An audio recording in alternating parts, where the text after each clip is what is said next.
रूस के लिए महाविनाशक हो सकता है हमला। रूस के लिए महाविनाशक हो सकता है हमला। अमेरिका ने तैनात कर रखे हैं 100 परमाणु बम। यूरोप के 5 देशों में अमेरिकी परमाणु बम तैनात। ब्रिटेन के हवाई ठिकानों पर यूएस B-52 बॉम्बर। स्वीडन के आसमान में उड़ता दिखा B-52।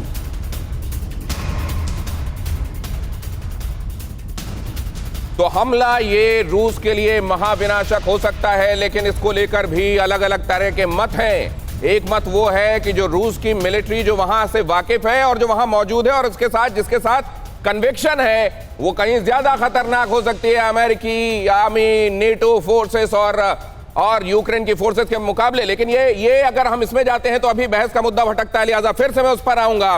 इस समय ये चिंता कितनी बड़ी होती जा रही है इस तनाव के साथ। मेजर जनरल अशोक कुमार, आपसे समझना चाहता हूं, ये ब्रिंकमैनशिप की बात होती है, एक दूसरे को ललकारने की बात होती है, लेकिन क्या इसी से कई बार वो चूक नहीं होती जो फिर आउट ऑफ कंट्रोल हो जाती है? सर, आपको इसमें कुछ एक बातों पर खास ध्यान देना होगा जिनका कुछ जिक्र पहले भी हो चुका है।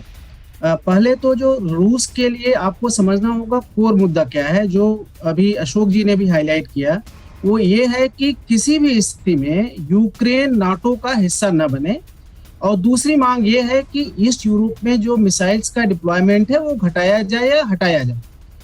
मेरा मानना यह है कि अगर बातचीत के जरिए ये बात आगे बढ़ाई गई और रूस की पहले भी बात मान ली गई कि नाटो और यूक्रेन मिलकर ये कहें कि यूक्रेन नाटो का हिस्सा नहीं बनेगा, तो ये मामला सुलझ सकता है।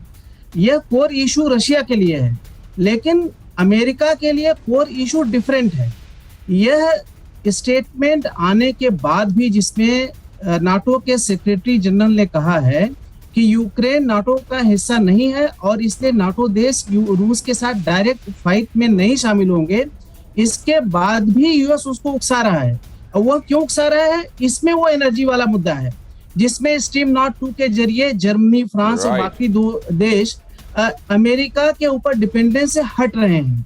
तो वह इस मुद्दे को आगे लाने के लिए कि यूक्रेन में रूस अटैक करे और इसके बहाने उसको सैंक्शन लगाने का मौका मिले, वो इस तरह की घटनाएं कर रहा है। लेकिन सर, अब सवाल ये है, आपने बहुत अच्छी बात कही सर, कि एक्चुअली कोई कॉमन कंसर्न नहीं है। किसी एक का कुछ कंसर्न है तो दूसरी पार्टी का दूसरा कंसर्न है।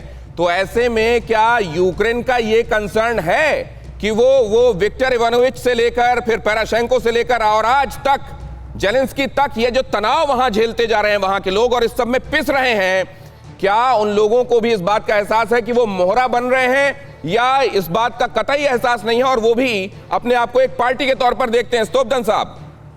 बिल्कुल नहीं। जेलेंस्की जी जो कल तक जो अपने लेवल पर एसर्ट कर रहे थे यूक्रेन के कॉज को, अब ऐसा लगता है कि वो अपने हाथ में कोई पावर है नहीं है। जैसे आपने अभी कहा कि वो तो एक ऐसे दबाव में पिस गए हैं कि ना वो ये ले सकते हैं ना वो ले सकते हैं। अभी वो चाहे कि वो नेटो का सदस्य नहीं बनेंगे तब भी आप मसला सुलझने वाला नहीं है, क्योंकि अमेरिकन ने प्रेशर बढ़ा दिया है, क्योंकि एक फेस सेविंग अब चाहिए। जिस तरह रूस ने अपना चाल निभाया पिछले 2 दिन में, सारा उनका क्या कहते हैं ब्लफ जो है वो कॉल कर दिया। वेडनेसडे को अटैक होने वाला था, हुआ नहीं। उन्होंने कहा 50,000 लोग मरेंगे, वेडनेसडे को कोई मरा नहीं। तो रशिया ने अपना एक चाल खेला, वो बहुत बढ़िया चाल खेला। और दूसरी बात ये है, ना ये नेटो का मसला है, ना यूक्रेन का मसला है, ना नॉर्डिक जो गैस पाइप का मसला है। ये सारा मसला जो है रशिया और चाइनीज के जो यूरोप में इन्फ्लुएंस बढ़ रहा है उसको रोकने का एक मसला है, और कोई कुछ है ही नहीं है।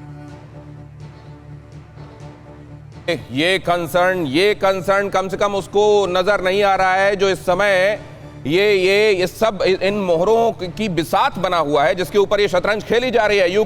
परवाह देश की, सोमवार से शुक्रवार रात 10 बजे TV9 भारतवर्ष पर।